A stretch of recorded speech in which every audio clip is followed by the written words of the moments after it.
Test 1, 2. How about that? What's up, guys? Okay, let's recover what we were There we are. Yeah, he had this great idea he was sharing, and then he didn't. Like most of my good ideas, you guys have never heard of them. Let me know. Can you hear us now? Can you hear us now? I see some thumbs up. So lots of people. There we are. All right. All right.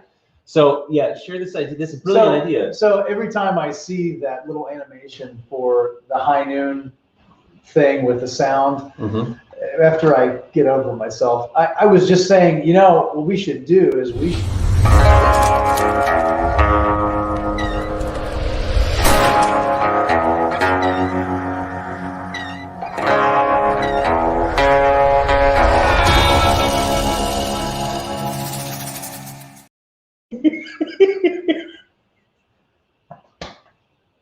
I'm kidding. I'm kidding. I'm kidding. This is what I get for not being on all of these live streams.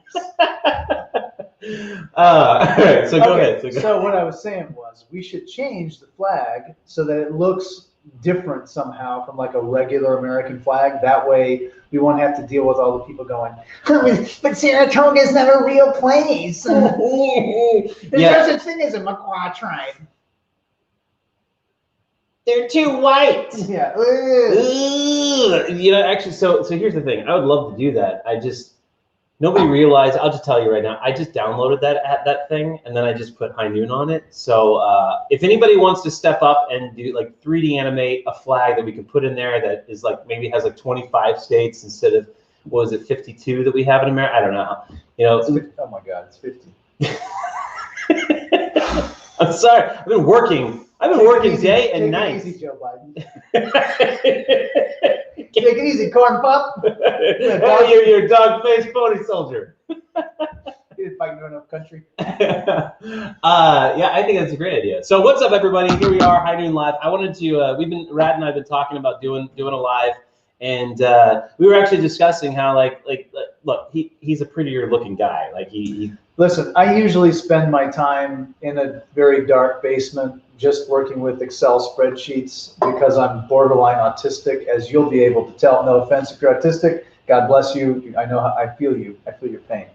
But I usually spend most of my time in the back dungeon making sure that all of our planning makes sense financially. So I typically don't like to come onto the camera because I'm obviously carrying quite a bit of coronavirus pandemic shut-in weight because I've been eating my feelings, but also because I have severe social anxiety. But you know, here I am. Here he is. He came onto the show. For you guys and for Nick LeGros. Yeah, thank you, Nick. Thank you. So we got your comments in here. We got lots of people. Wow, lots of people watching. Lots of people talking about the sound, but then they came in and said, "There you are." So thank you, Betty. Thank you, everybody, for letting us know. Thanks, Nick, for watching us on the YouTube channel, not the Facebook channel, and thank you, Facebook user. So yeah. So and by the way, if you want your name shown up here, you got to like click some links and register and stuff.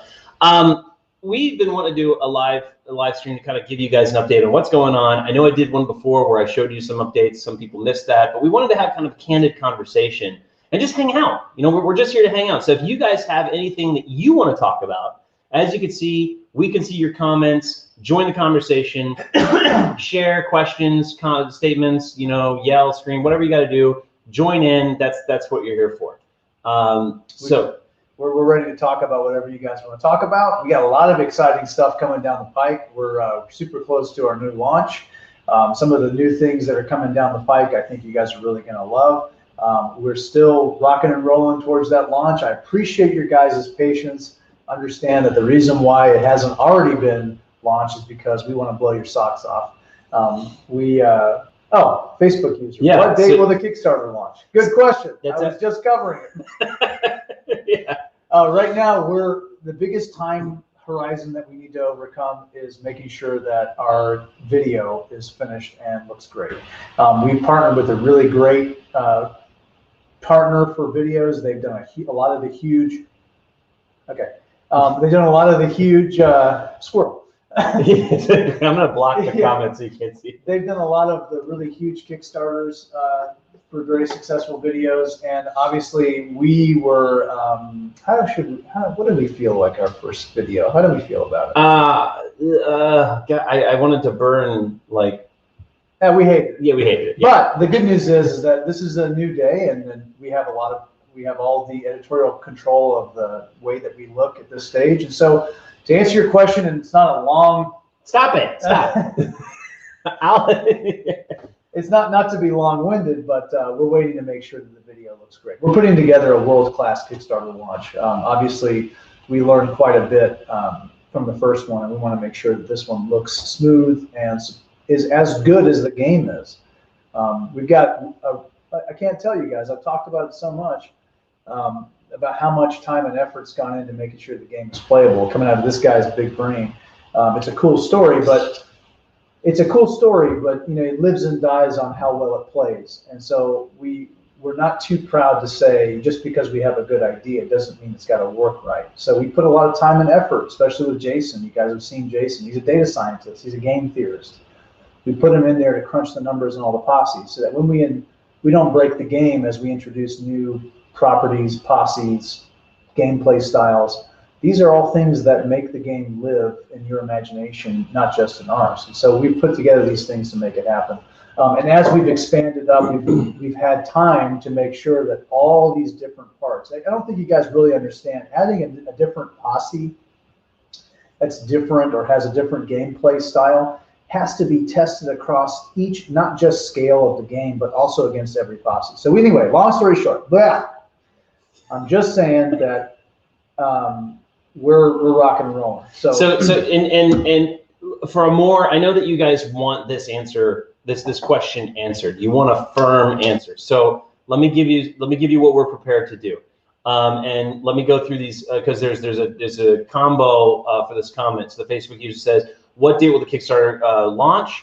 I haven't been able to donate via Kickstarter or Facebook, so when will I be able to do so? And I figured it would be covered under the we'll talk about anything umbrella. It is. Let's talk about it. We can't guarantee the answer that we can give right now is going to be the answer that you want, but we could talk about it. And we definitely, to this point, we definitely want your money.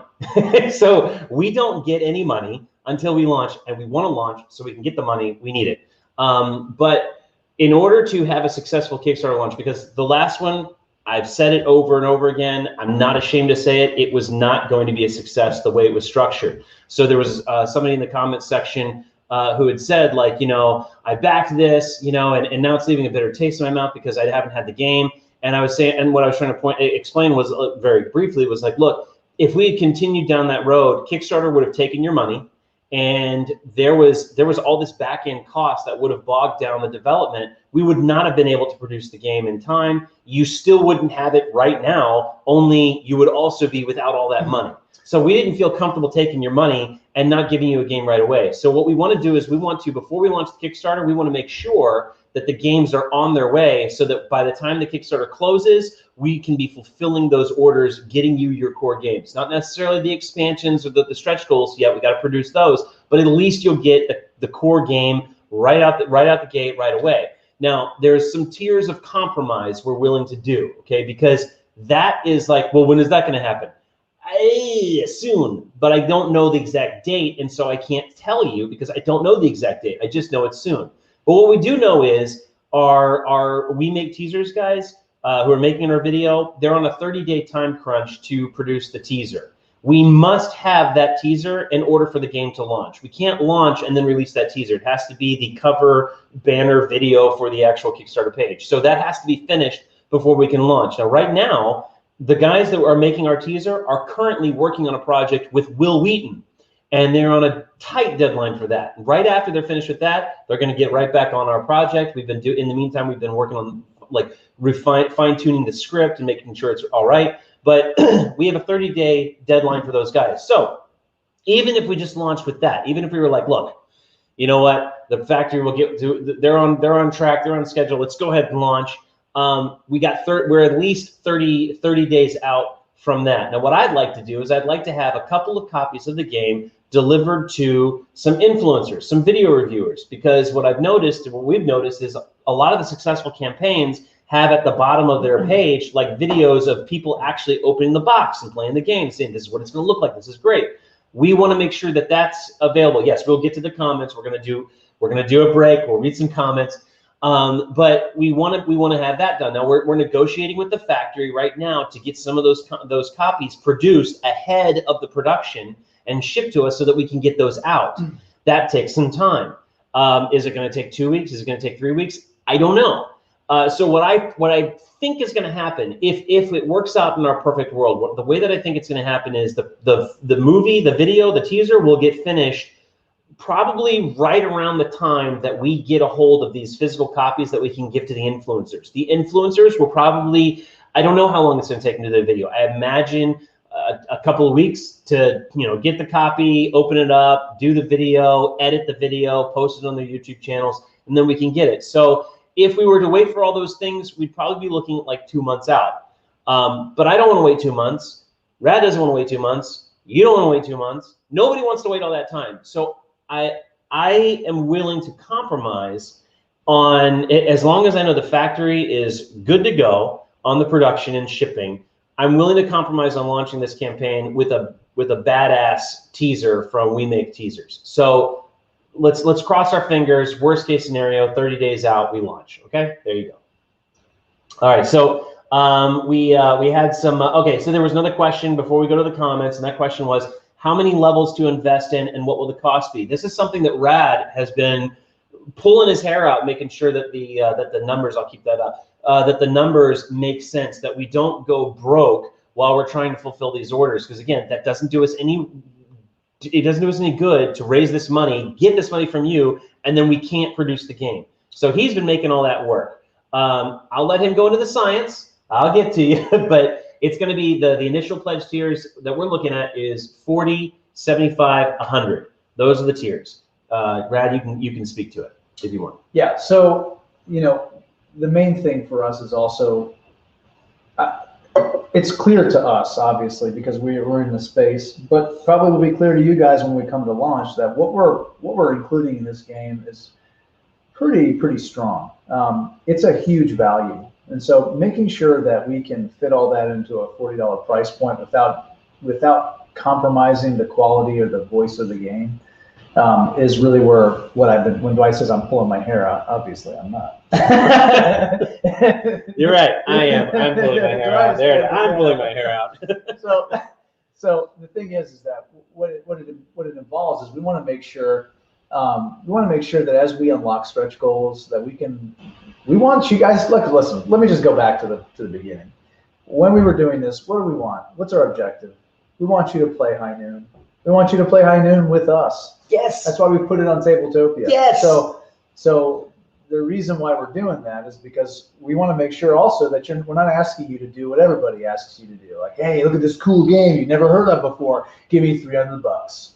Come on, bro. Yeah. Maybe you get it, maybe you don't. But awesome. Dwight and I were looking at a game that's double retail. Well, in game shops, double what we're benchmarking our price point at.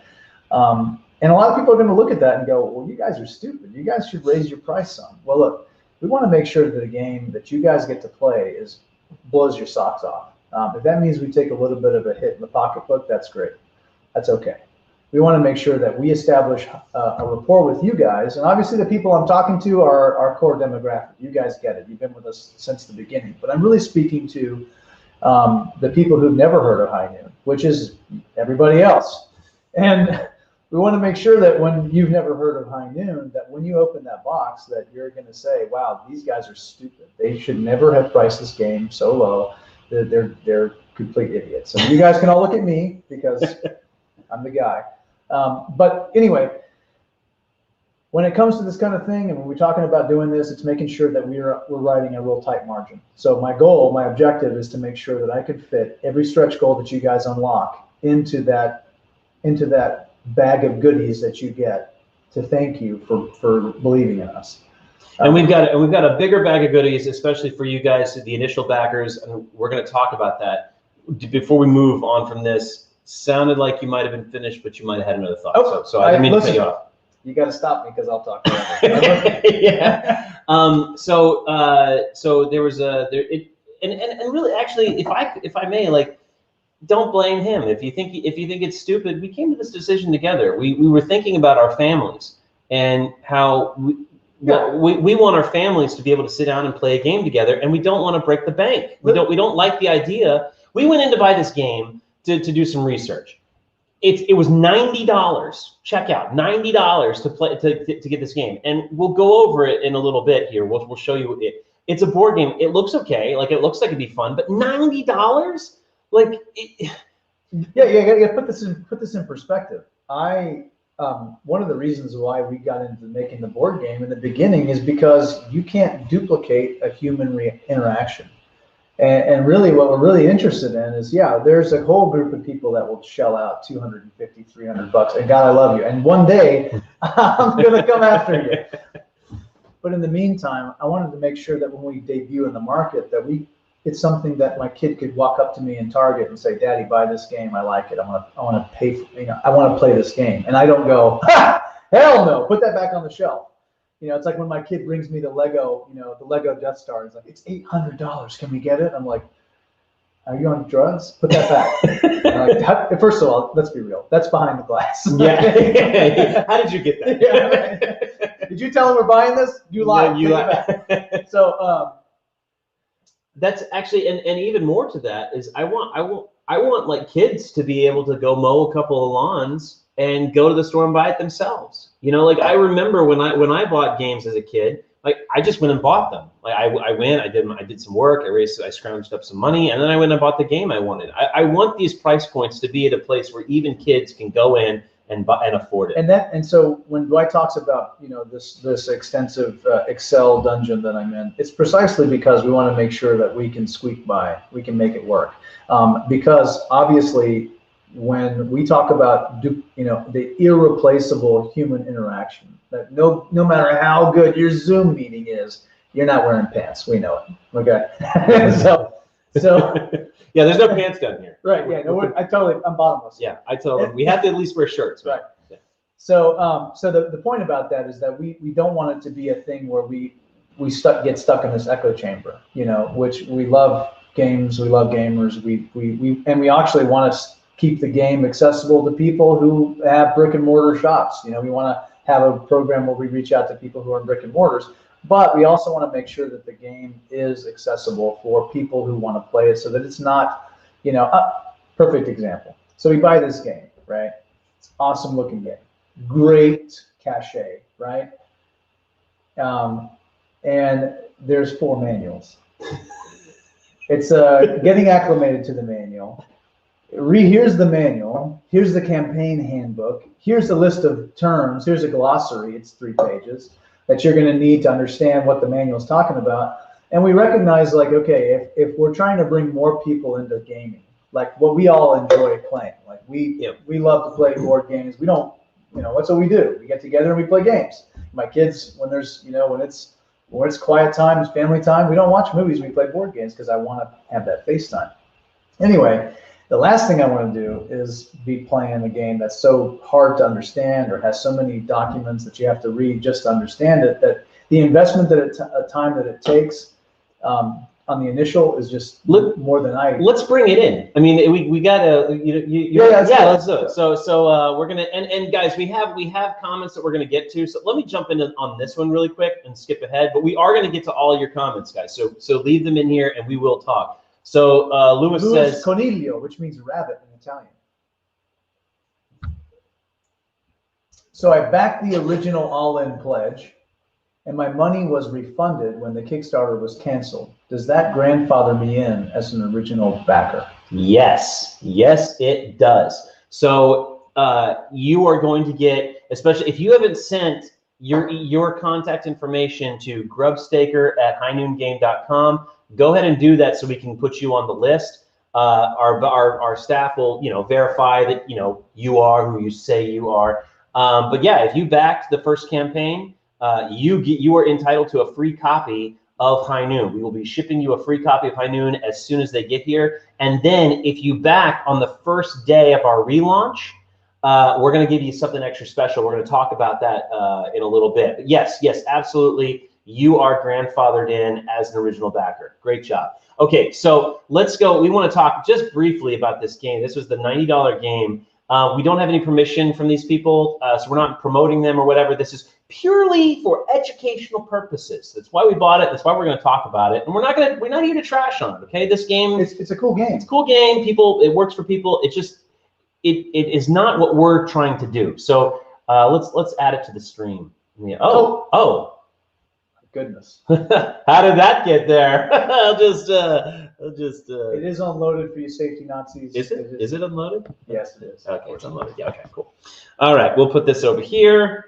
Just leave that. All right. So here we have this box. I'm gonna step over here, and I'll narrate. So, yeah.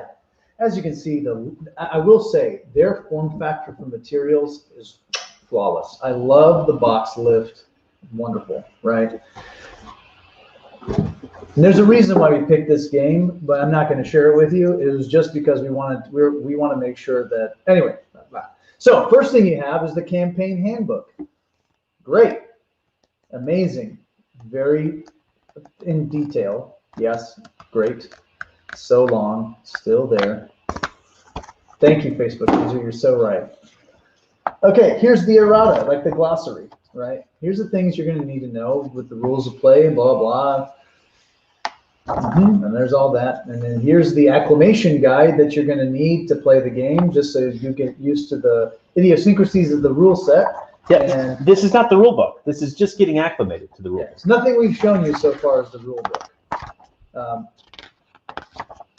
Listen, if my 10-year-old came to me and was like, Daddy, let's play this, I would have checked out right about nowish. So here's the rule set. Now this is a very cool game, and Modifius did a great job. The quality of the materials, the quality of the illustrations, frankly, are phenomenal. I love that the form factor, the materials, the finish of the papers. These are all things that we look at as game manufacturers. Love it, absolutely love it. Oh, you hear that? So we love that. We love what they did, and they did a great job. It looks like a neat game to play. We're going to play it. We didn't want to break it apart until we had a chance to show you guys. But we're incredibly impressed with the quality of the work that they did, and the gameplay is very novel and ingenious. I think it's going to be a fun game to play once I get it all set up. This is the page number of the last page of the rule book. Is all I'm just showing that. Yeah. So Dwight's showing you is 57 pages of the rule book with the appendices. These are the baggies you'll need for the chads and the tokens. Here's your game board. It's very nice, thick paper. And obviously, for this style of gameplay, this kind of uses the measurement system. So you have these measurements. So it's not critical that you play this game board. I'm sure you could use, and I'm sure the designers of the game anticipated that you would use your own set pieces. And there's two of them. So and then of course there's your measurement pieces for your different range attacks. And the various numbers of all different chads to help you keep track of God knows what. But there they are. There they are. And their minis are really beautiful, I have to say. I like their minis a lot. We're using the same materials and process for our minis. So from one minis game to another, I'm very impressed with their minis.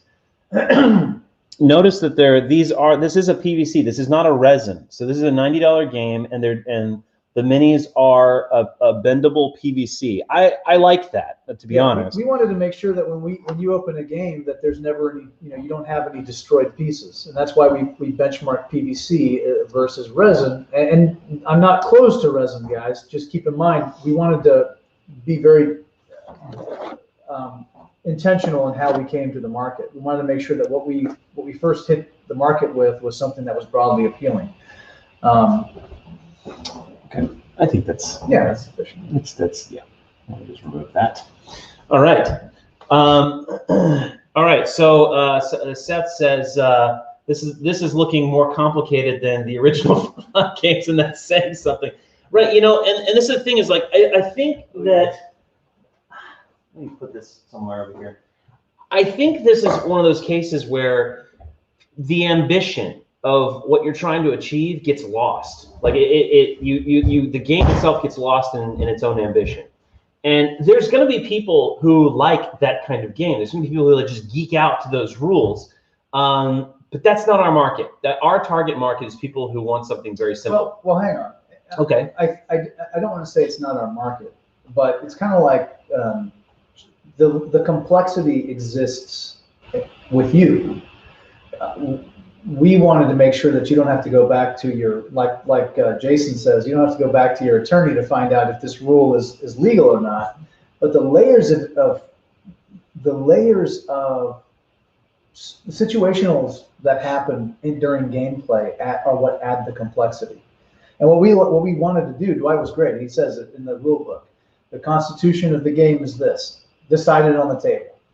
If you guys decide it's legal, it's legal. If you guys don't decide it's legal, it's legal. And trust me, go back through it. There's been some times that I've got my panties in a twist about a rule set, but then I went on to slaughter all of Dwight's posse because I was good about it. But the point is, it worked out. It worked out. Yeah. The point is that it's not that we're not interested in that kind of engagement where people are really in depth with us. It's just we didn't want to lead with that, right? Fallout is an amazing game. My kid plays it, right? But it's an established property. Yeah, there's really little stranger danger there. Yeah, and I don't think we can get away with that level of complexity because we're a card-based combat game no one's ever heard of, and so we want to be able to listen. It's a fun game. You play High Noon. Every time we played High Noon, people start using the language of the characters and blah blah blah. You get involved in it, but I wanted, and Dwight wanted, the lore of the game to be your lore. Like, remember that one time that Jason jumped into the jail and blocked me out after I camped in there while everyone killed each other? Yes. And I thought I was gonna. You had a perfect plan. So I'm camping in the jail, right? I'm like, all right, no one's gonna see me in here. Let these idiots kill each other. And finally, like, everyone's all shot to pieces, and I'm like, time for the lawman to come out on the scene. And Jason, like, he had a card that allowed him additional movements, and I didn't anticipate it. And so he moved. I thought that his movement turn was going to be, what it was. And what happened was, I come out like, phew. Keep going. I'm like, oh my gosh, I'm going to decimate these guys. And what happened was I got locked out of my own jail, and I was the bullet sponge. So yeah. Learn that lesson. And that was Jason's first time playing. Yeah, it was. All right, so I want to address this question really quick because it's timeless. It's timely to what we're talking about. Why are you guys trying to slight Fallout RPG? Because of its depth, its price. This is an odd path to walk down. I want to see how tall your game stands on its own, not on the necks of others. Okay, well that's just tune in. Yeah, I know.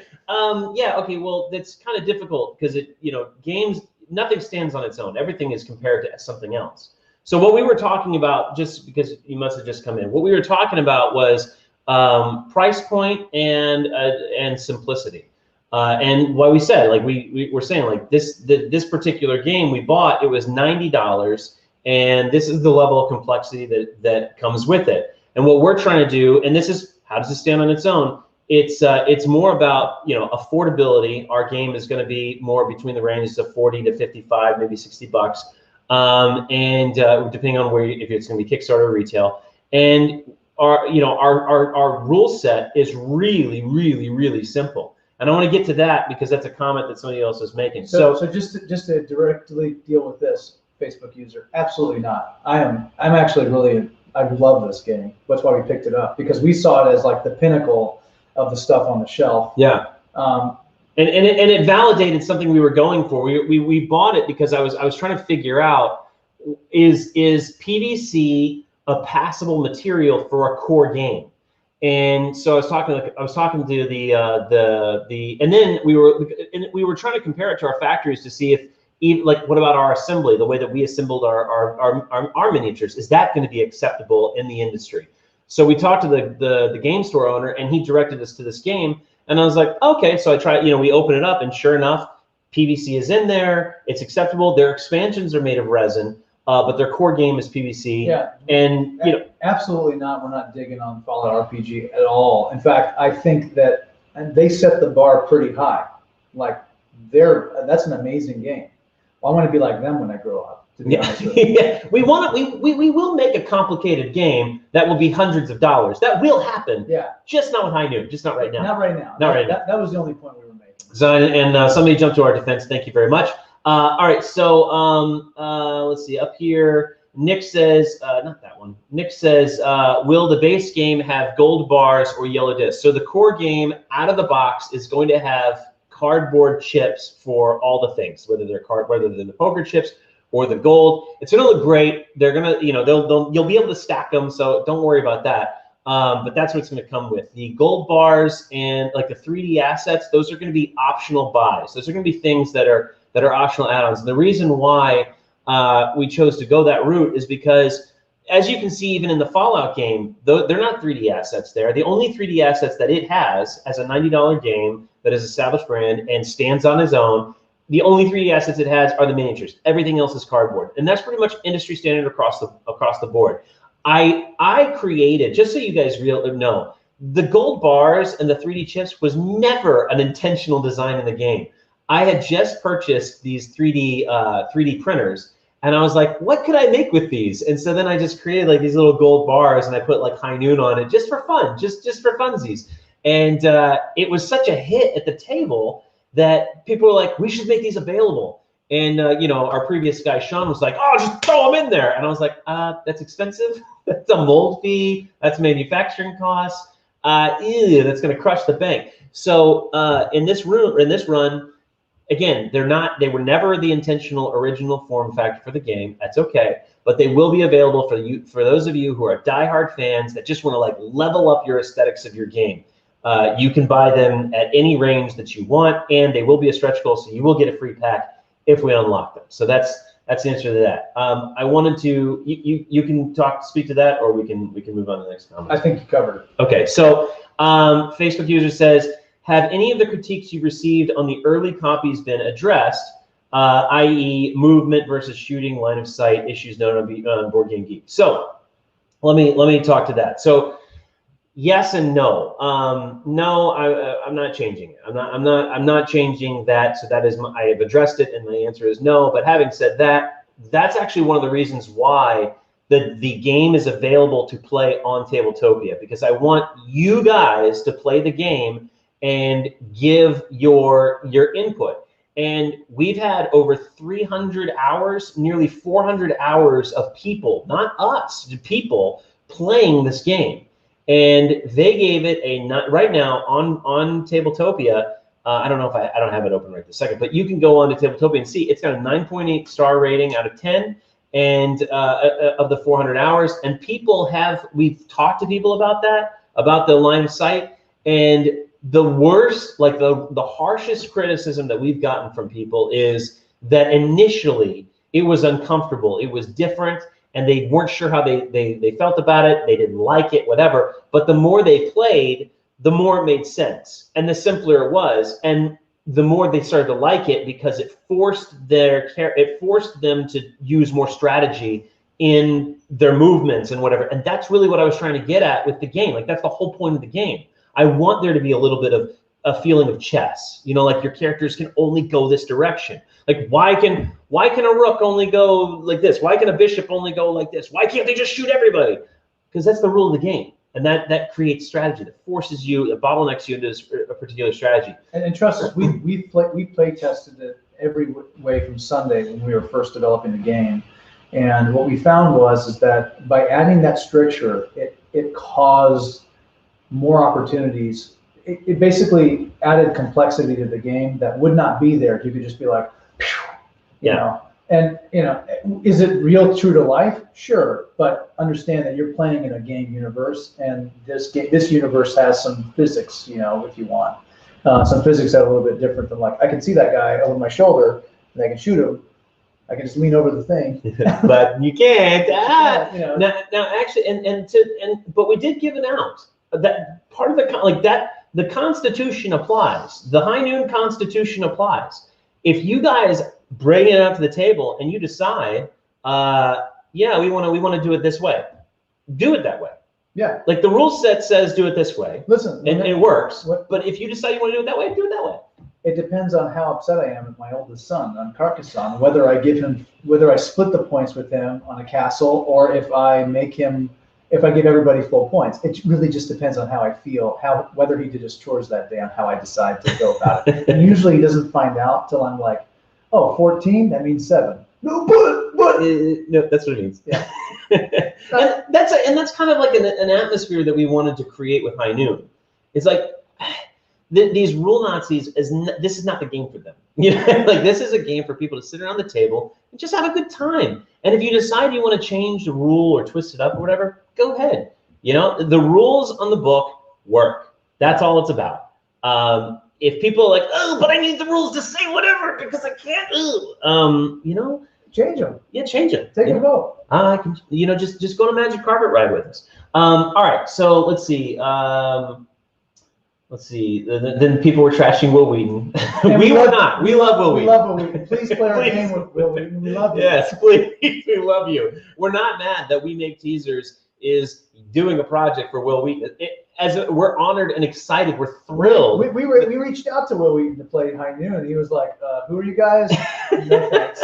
Yeah, do you know who I am?" And I was like, "Please, Mr. Crusher." Please.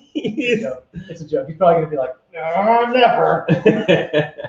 All right. So Nick says you guys should add some building tiles that aren't starter positions that have outdoor elevation. So we are adding those. The Stratford City expansion has buildings that have elevation that are not starting tiles. This is actually a great add-on because I think somebody else was saying in here something about if you wanted to make money, create some add-ons. Yeah, we get it. That's right. What we're gonna do. What we want is this. It's like what we were talking about before. One of the biggest problems we had with the first Kickstarter was that not everybody wanted all the additionals and the additional set pieces, and it wasn't valuable to them. So what we're trying to do is structure it in such a way that if it is valuable to you and you want to do that, good news. There's an additional buy set up for you, just for you. And so yeah, here's the things we use. I think in the future, if you do look at profits, the best way to get them would be with the add-ons. We agree. What I was adamant about not doing was creating add-ons that you have to buy in order to experience the game. Right. Like I want the game to be so rich out of the core box that you could just never hear about the add-ons and your life would be wonderful. The add-ons are really supposed to speak to the kind of person that you are, and then you decide if you want that particular add-on.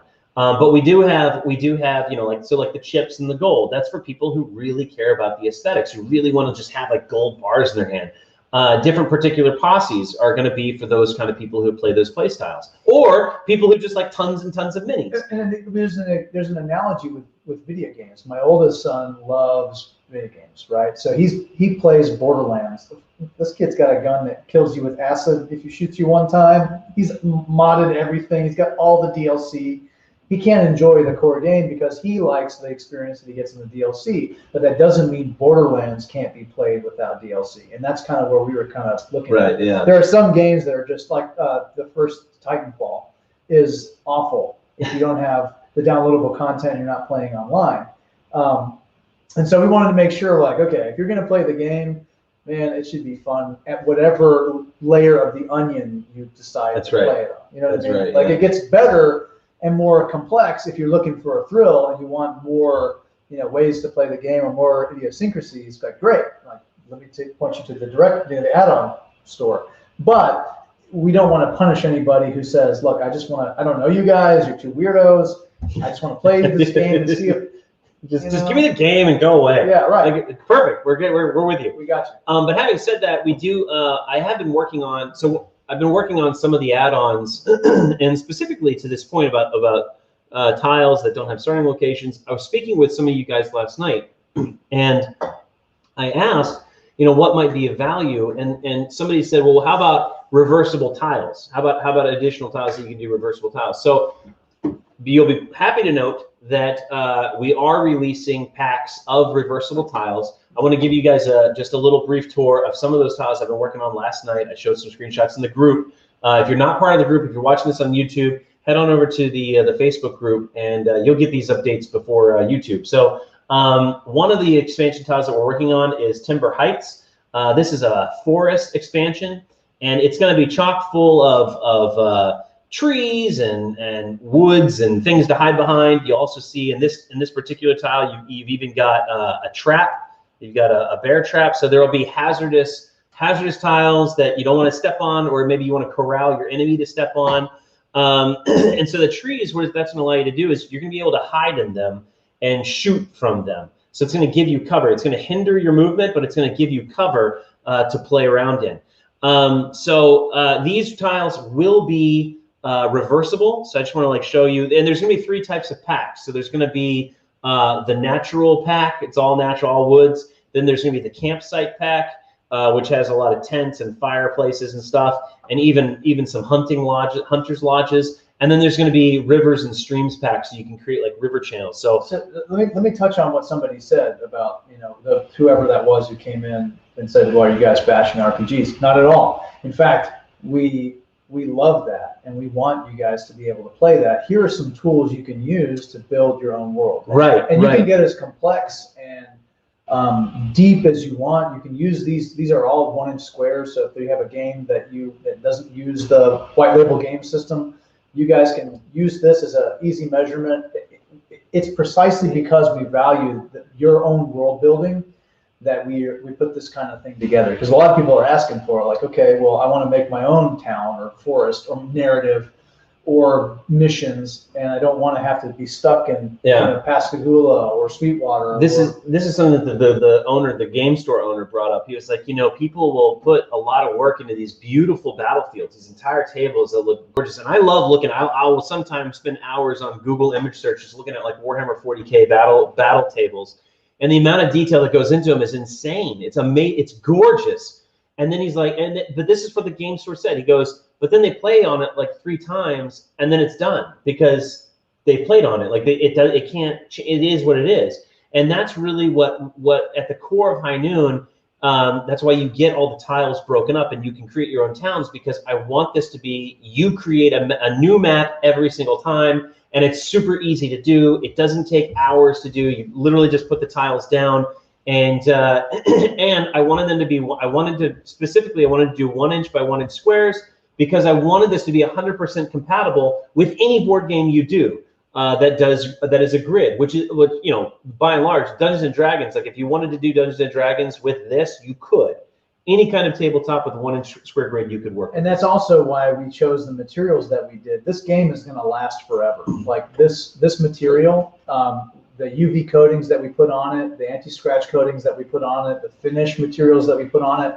We wanted this game to, for as long as you play it, to look as good as the first time you play it. And that's why, you know, the tiles are not a fold-out board. Believe me, it would have been a lot easier to do a fold-out board. And cheaper, way cheaper. But the reason why we did it this way is because we know that the one thing that never changes about a board game that you play is the game. And so we wanted to build as much flexibility into the game itself, so that, you know, you're like, you know what, last time the bank was on the road facing this way, I got smoked because this guy over there came out shooting. Yeah, okay, well, put your bank over here now. And you can express yourself and express the different, you know, experiences that you've had in Sweetwater or Pascagoula or in Timber Heights. You can experience that in the building of the map itself. So here's just a quick little tour of some of the tiles. So you know, just so you can see how they look. You'll have tents. Some areas will have open range. Some areas will have the campfires. There's even I just want to jump over to here.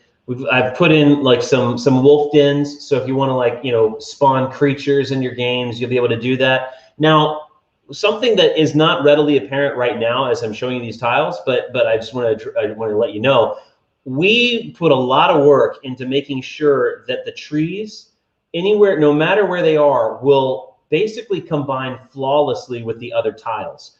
So we created a pattern that would move across every grid almost seamlessly. And then we made sure that, based on essentially our little algorithm of design, is that when you put up the tiles, you butt the tiles next to each other, they will create what essentially looks like a seamless forest. It's going to be absolutely gorgeous to put these things together.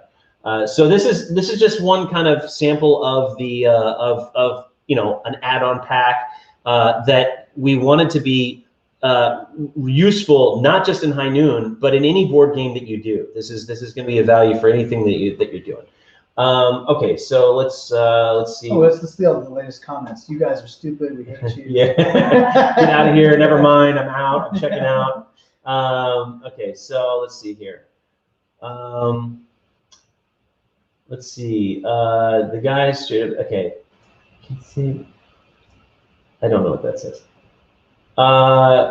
Let's see. Somebody says, "Hey, worst comes to worst. A lot of people use Lego figures in games like D&D, so it would be easy to use them as replacement figures for High Noon." Yeah, that's true. Yeah.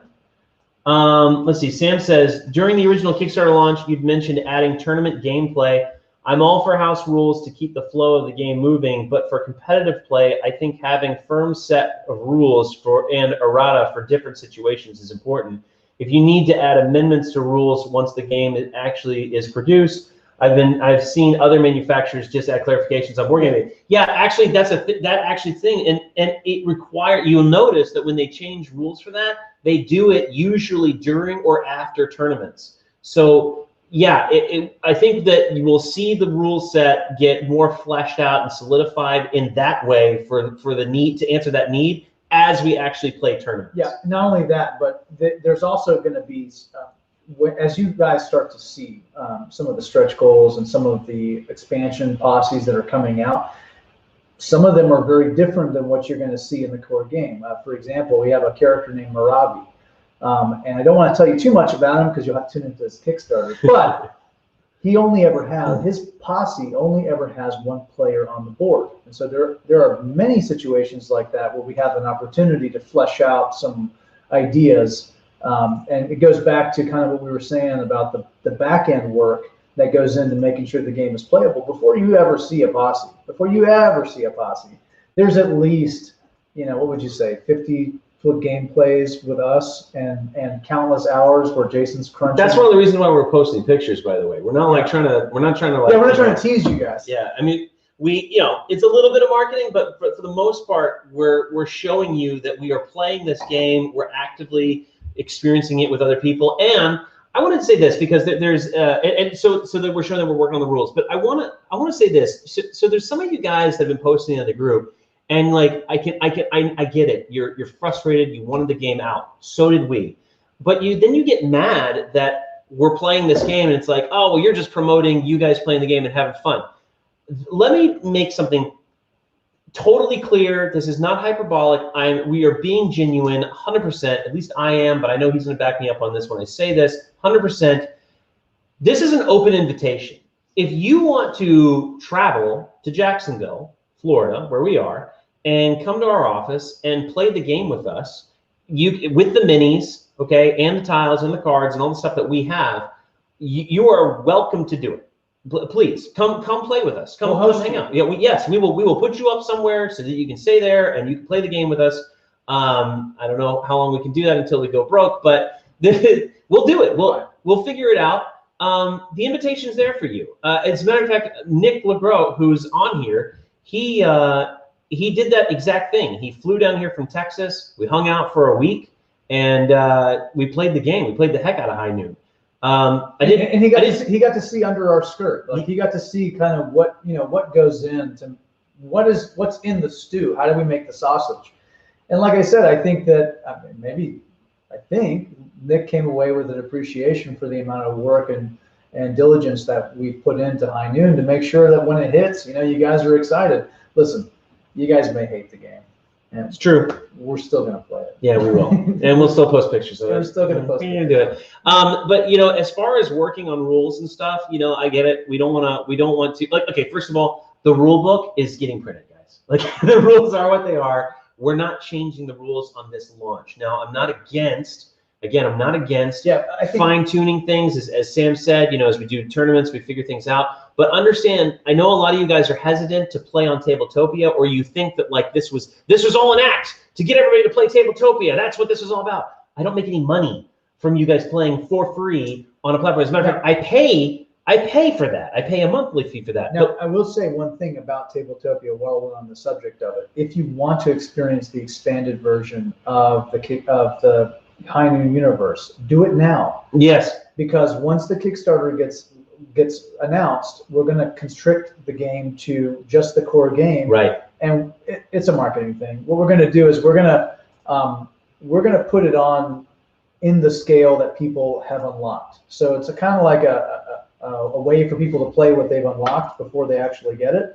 Right now, it's fully fleshed. If you want to play with any of the posses that we have on Tabletopia, they're ready to rock. Yeah.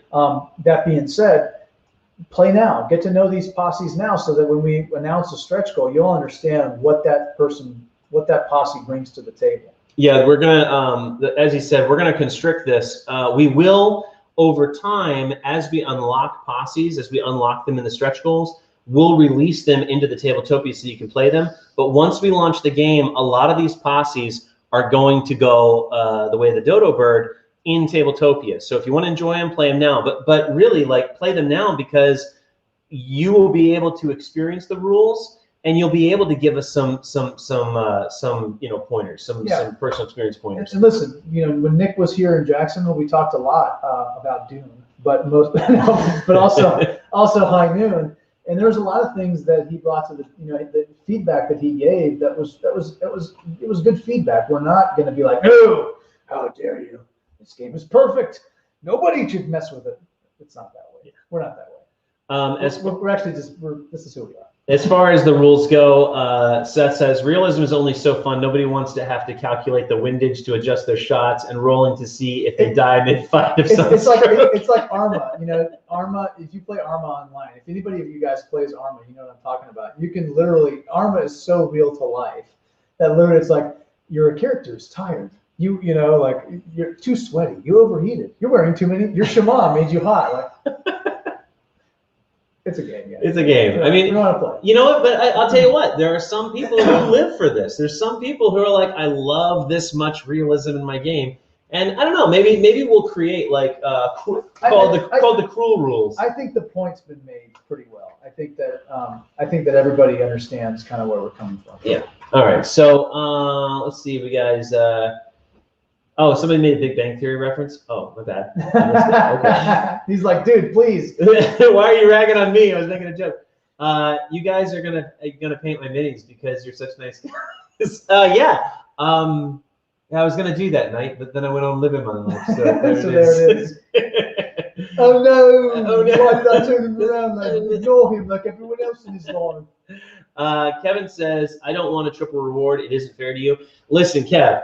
If you don't want to accept it, we'll gladly not send it to you. But we want to give you something special. And when we talk about it, you'll understand why. It's okay. It's okay. Yeah, and keep in mind, we, as a new board game, like I said, I hope nobody thought I was taking shots at Fallout. Gosh, these guys are such on a different level from us. But what we wanted to say was that we're the new guys on the block, and you guys believed in us. And we appreciate that. And one thing about Dwight and I, that's why we've been friends for 30 years, we hold loyalty very, very highly.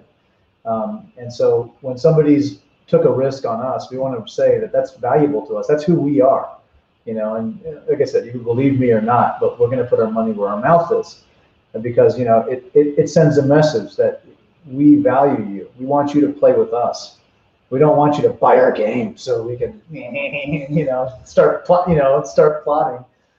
We're going to grow only if you guys play with us. We're only going to grow if you guys play in our world and you love our world. And so we owe you a loyalty. The fact that you guys were willing to throw down on our first Kickstarter when there was some fleas in it, we had to fix some things. And the prices were insane. Yeah. And we had no credibility. Like, we were nobody. We could have been a total fraud, and you would not have known that, and to pay, and you guys were willing, a lot of you guys were willing to pay $250 or more dollars. That meant a lot to us. And so we want to speak to that. Plus, if I can be honest, we anticipate that you're going to get the game, you're going to love it, and you're going to tell your friends. Yeah. So it's really cheap marketing. Yeah. On that note, if you don't like the game, please shut up. Tell somebody else. Give it as a gift, repackage it. Yeah, thanks anyway. It could go in your next Christmas pile. You know, late Christmas. Yeah. Late Christmas. What about second Christmas? There's some people that you didn't get to see for Christmas. If you hate the game, give it to your in-laws. Give it to them. You know. But the thing is that we wanted to make sure that when you guys play the game, you're gonna love it. It's a fun game. My a-hole 14-year-old likes it, so it's gonna So he's right here. Come on over, say hi. Come on. This is a family affair. Here we go. This is this is my a-hole 14-year-old. So he likes you can tell I can't deny him. But anyway, my point is if he likes it. It was a tough test to pass. All right, get out of here. Yeah, you're done. You're done. You're not going to be internet famous. All right, so somebody said high five to the artist. I think you're talking about if you're talking about the tile art, you may be the artist. I can't see it, but if that is Giovanni, yes, high five to you, sir. If it's not Giovanni, yes, high five to Giovanni, who just became a dad for the first time. He did. And he's still managing to meet our needs with some of the artwork. Yeah. Which is, I know, probably what he's doing when the baby wants to wake up at 1 a.m. and his wife's like, "It's your turn." Lewis says, "No way, you're in Jackson. I'm in Tampa." That's great. Actually, Tampa is a second home to us. We Make Teasers is actually based out of Tampa, so we're finding this is a really small world. Maybe, and look, if that's great, then you're only 3.5 hours away. Yeah, so come play with us. Nick says, if you play Tabletopia with Rad, keep an eye on your gold. Yeah, that's true. Listen, guys, I love cheap board games. Okay, my kids. Ugh. No, I'm just kidding.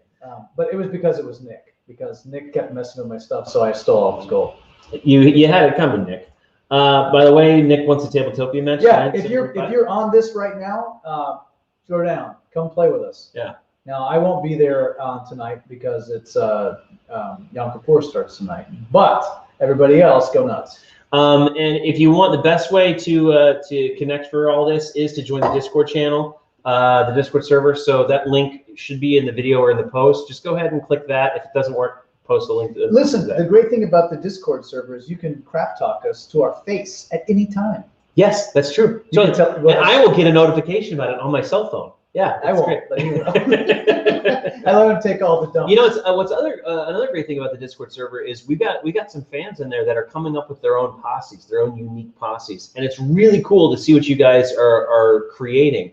And that is actually something that High Noon is all about. It's one thing that we want to have in the future. It's part of our map, our timeline, is to release an app that you can create your own posses through, and it'll generate your cards and your character sheets, all that stuff. You could upload a picture of the character and then plug in what you want, and boom, it creates it for you. So just so you guys know, we're looking to let you guys benefit from all the hard work we've done on the back end. The white label game system at this stage of the game is pretty well fleshed out in terms of what each card means, what the different categories of cards are.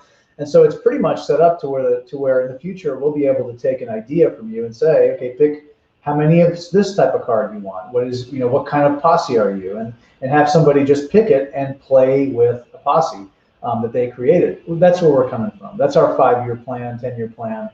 Depending on how well the Kickstarter does and how well we're received, it'll go that route. Like I said, the main thing too, just so everybody knows, is we wanted to be able to at this stage of the game, we're excited about the Kickstarter. This is your chance to help us flesh the universe out, but just rest assured, the game is made. It's going to be out in the universe. Yeah.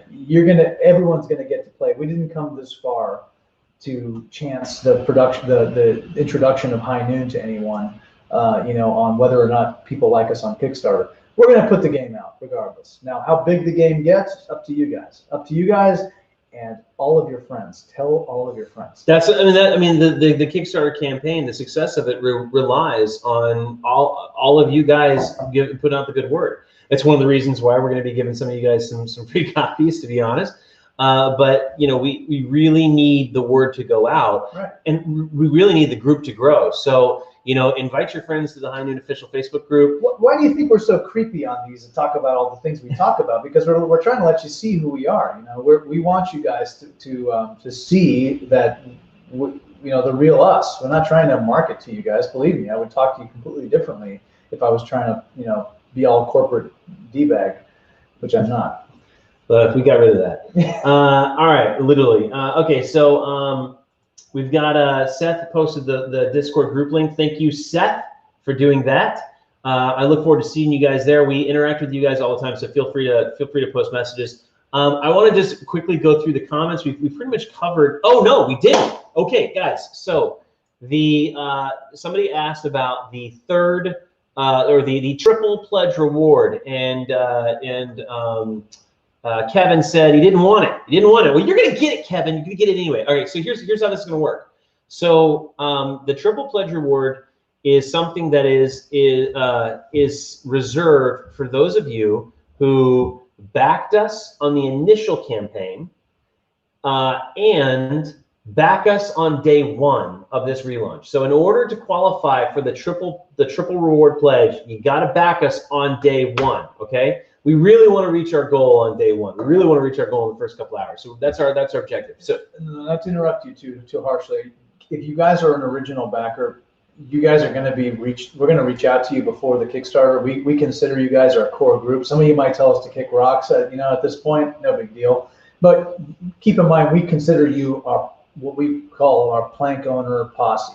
You guys are the OG posse for backers. So don't worry, we'll be in touch with you guys before the Kickstarter campaign in terms of like how you can help us and how we can how we can work together. So I'm sorry, I just wanted to tell you, if you are one of the original backers, don't sweat it. We're going to be in touch with you before the Kickstarter launches. We definitely want to take advantage of your belief. So if we haven't blown it. Let me head this up. There we go. All right. So now everybody knows what we're going to be talking about today. We're talking about triple reward details. Okay. So as Rad said, we will be reaching out to you. We have your emails. We collected them before when we first did that. But some of you, I think Lewis, make sure you email grubsticker@highnoongame.com. Just make sure you're on the list. We will be reaching out to you to find out where to ship these free games. Now you can tell us to kick rocks, but you're still entitled to that free game. You can move on with your life. You're still entitled to that free game. Okay. There was some of you guys that have made that comment in the group. We understand. We understand that frustration. But it doesn't. But we're not leaving you. Okay. We can't quit you. All right. You guys are original posse backers, and we're going to send you that game. Okay. So for the triple pledge, if you are part of that group and you back on the very first day of the campaign, go ahead and we'll have our staff checking the pledge backers and cross-checking those with the original posse group to make sure. But go ahead and send us a note on Grubsticker like, hey, I backed you. Just put my name down. So that's going to put you onto the triple reward list. Now, here's how we get there. If High Noon reaches, don't say it because to be honest. Oh, really? Yeah. I thought we announced it. I thought we were ready. We're ready? No, let's just wait. If we get to our ultimate goal, to this ultimate goal. All right, go ahead, tell him. Here, take a breath. No. Take a breath. All right. So High Noon is 12, right? Noon 12. So $1.2 million is a goal that we really want to achieve. And if we can achieve one, and Rad has worked, the reason why Rad doesn't want to talk about it is because Rad doubts himself. He put a ton of work into these financial figures to make sure that this would work, that this would work for all of us. Well, not just me, also our CFO, who is a multi-year financial genius, who is absolutely the stopgap. I'm just the guy who punches the numbers. He has final oversight on everything. So before Dwight starts trying to tell you that I'm behind it, it's actually our CFO. Our CFO has been very, very, very involved in making sure that everything that we do makes good financial sense and conforms, to general accounting principles, blah, blah, blah. We're going to bring him on to a live stream one of these days. And since he's our father, he'll show up. Yeah. So thanks, Dad. So Rad, okay, so it's okay. It's all right. So $1.2 million, I feel confident it's going to work for us.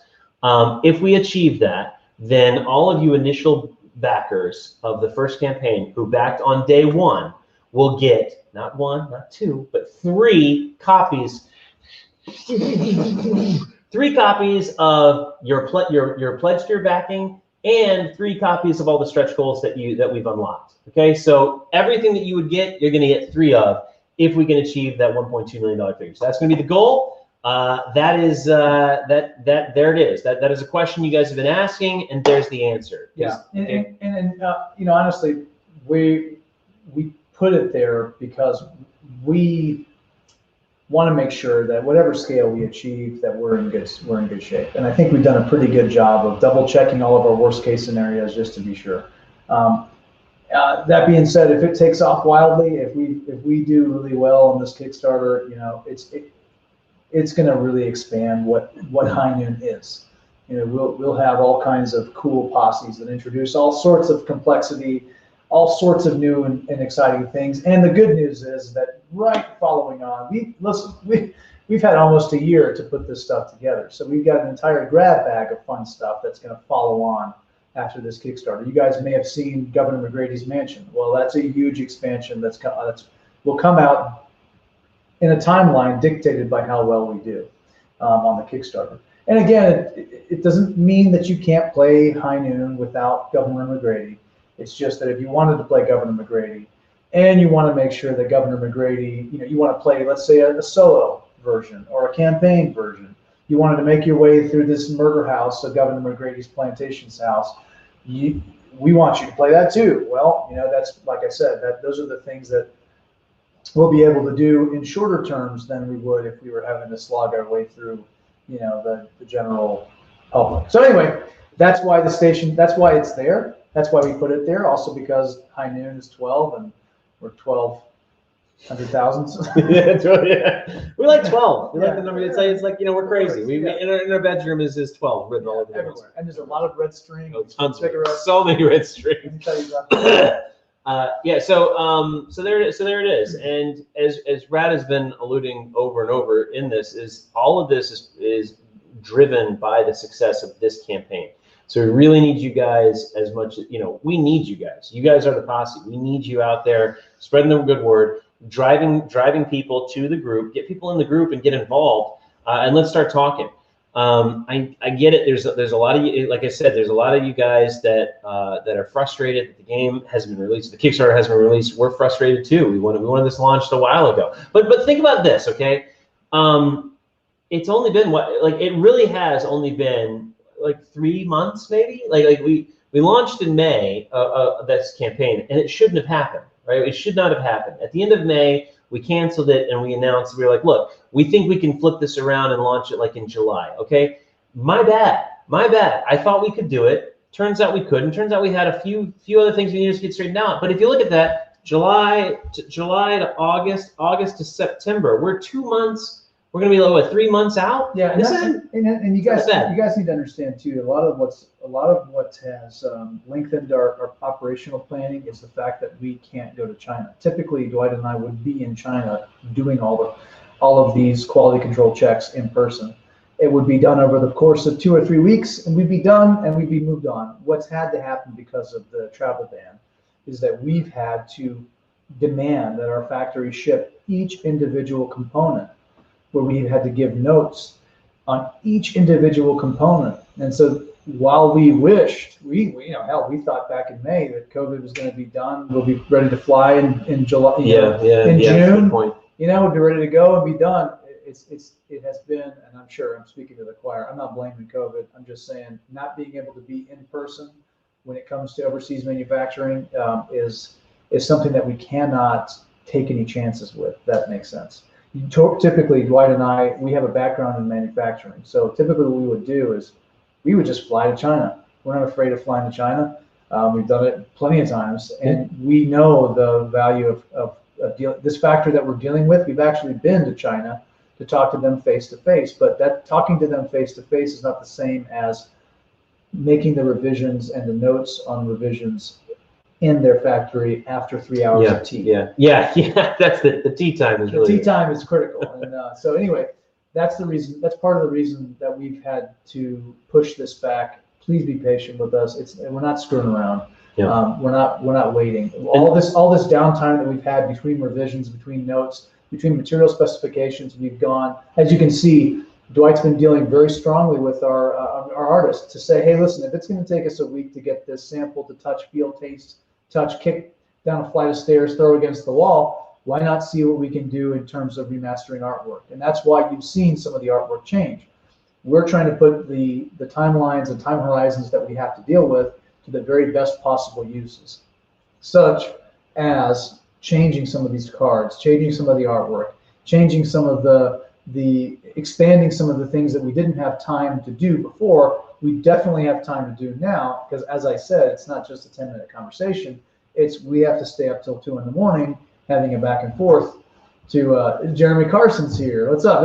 He's representing Kentucky Adventure Group. Oh, right on. My man. So anyway,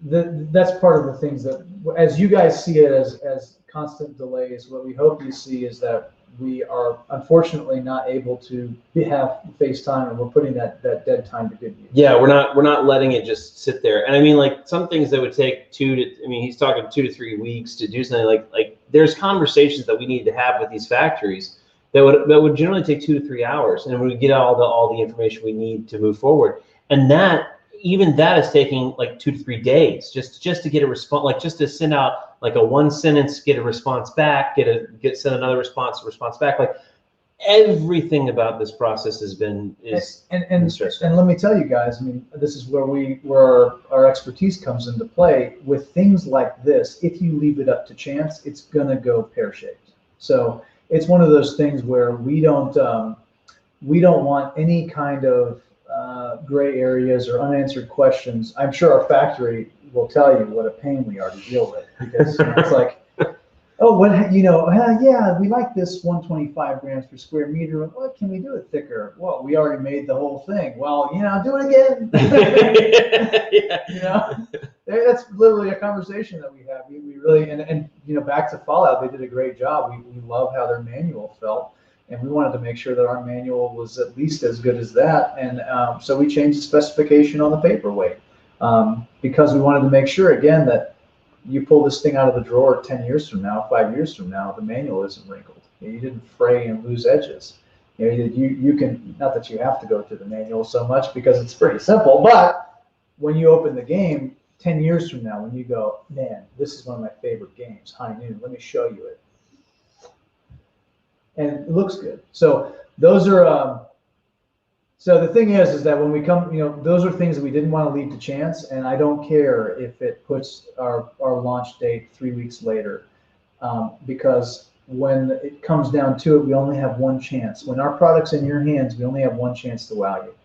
And if we beef that, we're never going to get a second chance, because not only did you have to wait forever, not only did you have to listen to these two idiots talk, you also got something that didn't live up to all the hype we spit out in front of it. And so that's why we're a little bit uncompromising with it. We're just asking you to be patient with us. COVID, I can't wait for it to be over so that we can go back to living our lives, or dealing with some of the things that we would deal with. If COVID goes away in the near future, we will be taking a trip out. You guys can stay tuned for that. We'll take a trip out to the factory so you can see. We selected this factory because of their production capability, because their quality control capability. They're big players. They're not a small-time factory. We're fully prepared to do a large volume production. That was actually something I just want to talk about the factory. We hand selected these people for a long process, and what's funny, like when we talk about delays, like there was a time where we were basically, our old leadership even had us, like we had the factory lined up. We had this factory. We knew we were going to go with this factory. And they stepped in, they're like, no, we're going to get these other people to source a factory for us and blah, blah. So poor Rad here had to go back and forth with this other company to find out, to give them all the assets that they needed to source the best factory that they could find. You know what they ended up with? After how long? After 8 months. 8 months. Okay, you talk about delay. We couldn't move forward with our factory for 8 months because this other guy was convinced. Well, listen, there's no harm in getting a second opinion. Sure. It was just a validation. 8 months. It was just a validation. It was just a validation that the objective, there's no substitute for being there in person. Dwight and I were in China for 28 days, and our objective was to find a factory who met our quality control standards and it met our production. Basically, we didn't want to find out that we were dealing with somebody who was working out of their mom's basement. We wanted to have somebody who had some chops in producing something in real life, and to a quality control standard that could meet an AQL, that had the intermodal relationships to get our product to the port without destroying it, blah, blah, blah, blah, blah. And what ended up happening is that, yeah, they came back around and were like, we're going to use this factor. We're like, oh, great. We already know them. We're actually been talking to them while we've been talking to you. Good news.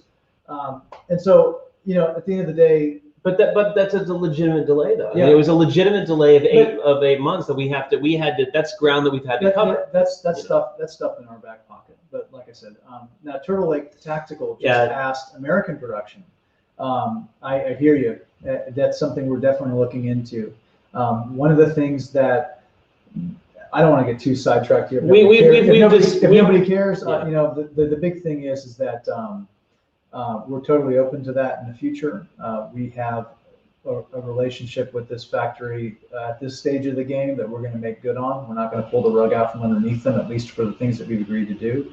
But we're definitely looking into at least Canis production at some point, just to kind of bring. We considered producing it in-house. Yeah, well, I mean, we now that the molds are made, now that they've been EDM'd, that would be a small skip and a jump because material costs are what they are. They don't really get cheaper overseas. What's cheaper is labor, and so machining time is the biggest cost. Now that's out of the way because we've already made the molds. We could conceivably do it. We'll discuss that. I'm open to it. I'm not against it. I think that is something that it's kind of where we're at. We're both very red-blooded Americans, and we want to make sure that if we can employ Americans, we absolutely will. The issue comes down to a couple of things. One is, of course, cost. We want the retail cost. Again, we talked about this at great length through this video. We wanted the retail cost to not break the bank. We wanted it to be affordable for a family or even a child to go in and buy the game. So retail costs need to be right, and also industry standard. I can't think of a game that's on the shelves right now of this caliber or even better that is American production. I mean, even Warhammer 40K is a UK-based company, and they produce out of both the UK and large part in China. So where the industry is already established, that's kind of where we're restricted. But once we establish ourselves and we have more leverage and more flexibility, we can look at bringing that production to the States. And we're not against that. Yeah, totally a great question. We're not afraid of it at all. Like I said, my main point was we actually talked to the factory that makes Games Workshop's minis. They actually do all the licensing for all of the high-end. If you've ever gone to like Books A Million and seen like high-end collector miniatures and figurines for like Warner Brothers and DC and Marvel, the stuff that you see at like Universal. If you ever go to Universal at the store where they have like the collector grade miniatures and figurines, we actually talked to that factory, and one of the reasons that we down selected them was because it would have pushed our price point in. Totally doable, would have been fine, no issue. We may in the future engage them to do like a collector's edition. A remaster. Because we really like them. Yeah. Their molds are super clean. They can do pewter, resin. We talked to them in Hong Kong, but the point is that those guys would have pushed us out of our price envelope. And like I said, it all goes back to that thing where we're like, okay, how do we want to enter the market, right? We could become these things, sure, but are we down on day one? Yeah, Jason says one step at a time, and that's a true story. We got to get to a certain point.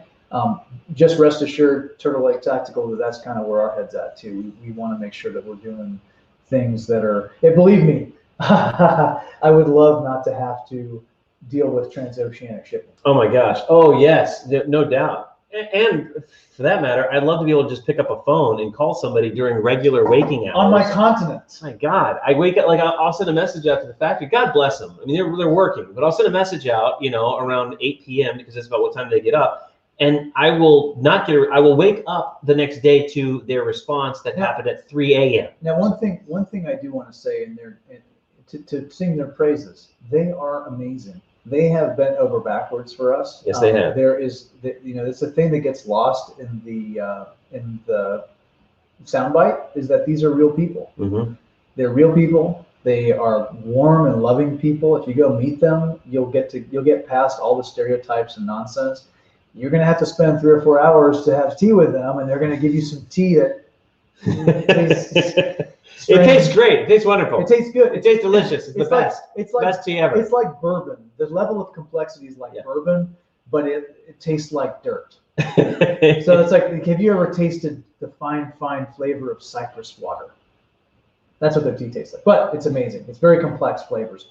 I may not even understand it well. But my point is, you spend time with them, you get to know them. They're great people. They're warm.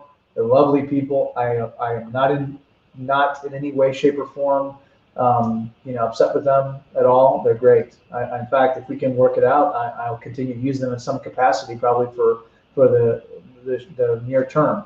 That doesn't mean that I won't also bring production here for some boutique quality stuff. And that's enough about that. Yeah. All right. So guys, we've talked your head off for about an hour and a half. We really appreciate you spending the time with us.